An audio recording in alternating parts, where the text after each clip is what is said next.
As aeronaves da aviação geral são, na maioria dos casos, propulsionadas por motores de pistões simples refrigerados a ar.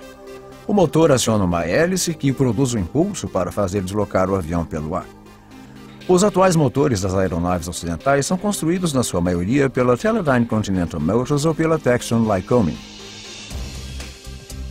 Os seus produtos têm uma configuração e tipo de construção muito semelhantes, apresentando em geral 4, 6 ou 8 cilindros opostos numa disposição plana. São normalmente refrigerados a ar e têm uma concepção simples. Alguns dos princípios mais básicos datam da década de 40. Se mantidos adequadamente, os motores são confiáveis, estando, na maioria dos casos, previstas revisões gerais em intervalos de 2.000 horas de funcionamento. Alguns motores diferem em alguns detalhes. Uns têm um turbocompressor que permite aumentar a potência em altitude. Outros podem ter uma caixa de redução na parte frontal do motor para reduzir a rotação da hélice, mas, em geral, as concepções são idênticas. O objetivo do motor de uma aeronave é fazer girar a hélice. Isto é conseguido através da mistura de combustível e de ar, que são convertidos em energia, de forma a fazer rodar um eixo ligado à hélice. Dentro do motor, esse eixo rotativo, conhecido geralmente pela designação de virabrequim, está ligado aos pistões que se deslocam para cima e para baixo dentro de cada cilindro.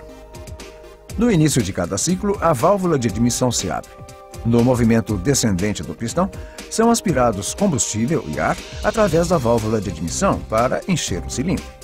Quando o pistão chega ao final da sua trajetória, a válvula de admissão se fecha e o pistão começa a se elevar. Este movimento comprime o combustível e o ar. Quando o pistão atinge o ponto mais alto do seu percurso, o combustível e o ar estão altamente comprimidos. Nesse ponto, a vela de ignição inflama o combustível e a mistura entra em combustão. A rápida expansão do combustível inflamado empurra o pistão para baixo, transmitindo essa força ao virabrequim situado no centro do motor. A força exercida sobre o pistão pela explosão do combustível origina a energia para acionar a hélice. Após a combustão da mistura, os gases de escape têm de ser evacuados do motor. Quando o pistão se eleva, uma segunda válvula, a válvula de escape, abre-se no topo do cilindro. O pistão em ascensão empurra os gases de escape através da válvula de escape para fora do motor. Quando o pistão atinge o topo do seu movimento, a válvula de escape se fecha e se segue uma nova abertura da válvula de admissão. O pistão continua então o seu movimento descendente para aspirar mais combustível e ar fresco para dentro do cilindro e o ciclo se repete. Este ciclo se repete continuamente enquanto o motor trabalha, aspirando combustível e ar para dentro do motor, comprimindo-os, queimando-os, obrigando o pistão a movimentar-se a provocar a rotação do virabrequim, expelindo depois os gases resultantes da combustão. O processo é normalmente referido como admissão, compressão, explosão e escape.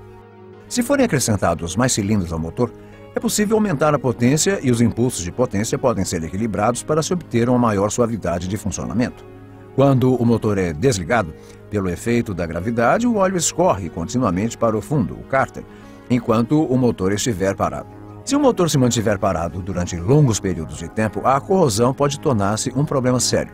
Produtos como o óleo Aeroshell W15W50 ou o óleo Aeroshell W100 Plus foram concebidos para combater este problema, pois ambos contêm um inibidor de corrosão. A velocidade com que o óleo circula quando um motor arranca é importante na prevenção de danos. Isso significa que é necessário escolher o óleo adequado ao clima em que a aeronave opera. Os óleos de aviação são, em geral, classificados por grau de viscosidade. Óleo Aeroshell W80, SAE 40, W100, SAE 50 e assim por diante. Quanto mais alto for o número, maior será a viscosidade ou a espessura de um óleo. É benéfico utilizar um óleo espesso em climas quentes, pois as temperaturas elevadas fazem com que os óleos menos viscosos fiquem muito finos para lubrificar de forma adequada o motor durante o seu funcionamento normal. Mas em ambientes mais frios, os óleos densos têm pouca fluidez no arranque do motor. Nestes casos, o óleo adequado deverá ter um grau de viscosidade mais baixo. O principal ponto a destacar é que os óleos monograduados têm uma viscosidade que tende a se ajustar ao clima. Óleos densos para climas quentes, óleos finos para climas frios. Os óleos multigraduados, como o óleo Aeroshell W15W50, têm a vantagem de se manterem fluidos a baixas temperaturas e proporcionarem uma boa proteção em temperaturas elevadas, podendo por isso ser usados em qualquer clima. A baixas temperaturas, o óleo Aeroshell 15W50 flui melhor no sistema de lubrificação do que qualquer outro óleo do mercado e é a primeira escolha para climas muito frios. Vamos seguir agora o caminho que o óleo percorre desde o momento em que um motor é colocado em funcionamento e observemos alguns problemas associados com a má circulação do óleo. O percurso do óleo começa no respectivo depósito ou cárter do motor.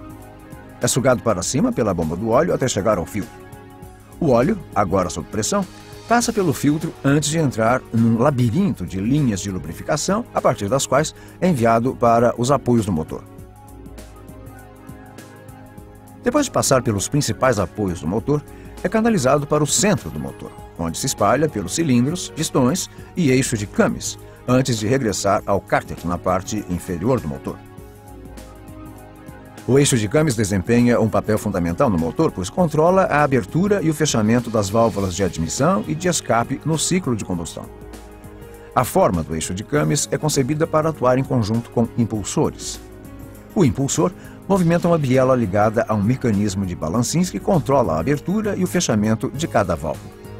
Por ser uma das últimas áreas a ter contato com o óleo fresco no arranque do motor, não é raro que o eixo de Cummins sofra danos resultantes de uma lubrificação deficiente. A falha do eixo de Cummins é uma das principais avarias que provocam interrupções no serviço operacional dos motores, antes dos intervalos programados para a sua revisão geral.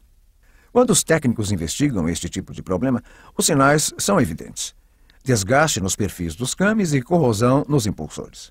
A melhor maneira de evitar avarias deste tipo é assegurar que o óleo utilizado tenha uma graduação adequada ao clima em que o motor vai funcionar.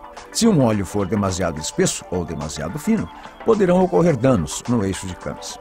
Além de se assegurar a utilização de um óleo com a graduação correta, também é essencial o funcionamento regular do motor, pelo menos uma vez a cada 15 dias.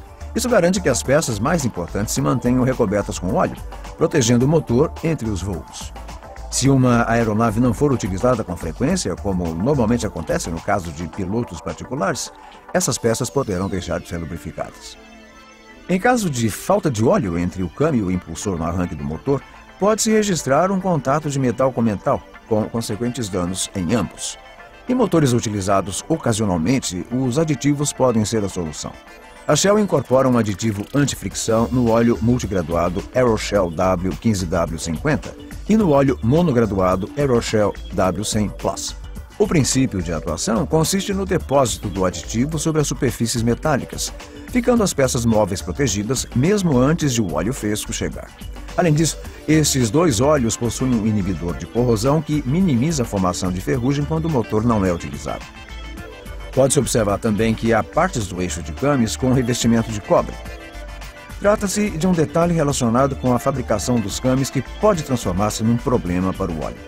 O cobre é um catalisador, acelerando por isso a degradação do óleo. Para resolver esse problema, a Shell Aviation misturou outro aditivo no óleo Aeroshell W15W50 e no Aeroshell W100 Plus. Esse aditivo, conhecido como inibidor de metais, ajuda a proteger o óleo do efeito catalisador do cobre, mantendo-o em boas condições ao longo da sua vida útil. Depois de termos observado o que é fundamental no interior do motor, analisemos os aspectos importantes no seu exterior. Vejamos como se processa uma troca de óleo. Primeiro, retira-se o bujão e escoa-se o óleo usado.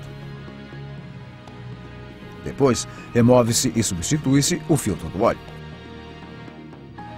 Uma vez colocado o novo filtro e reinstalado o bujão do cárter, pode-se adicionar o óleo novo com a graduação correta através do bocal de enchimento. O bocal de enchimento possui também uma vareta que permite o controle periódico do nível do óleo do motor. A aeronave está pronta agora para regressar ao serviço, confiante em que os óleos Aeroshell zelam pela proteção do motor.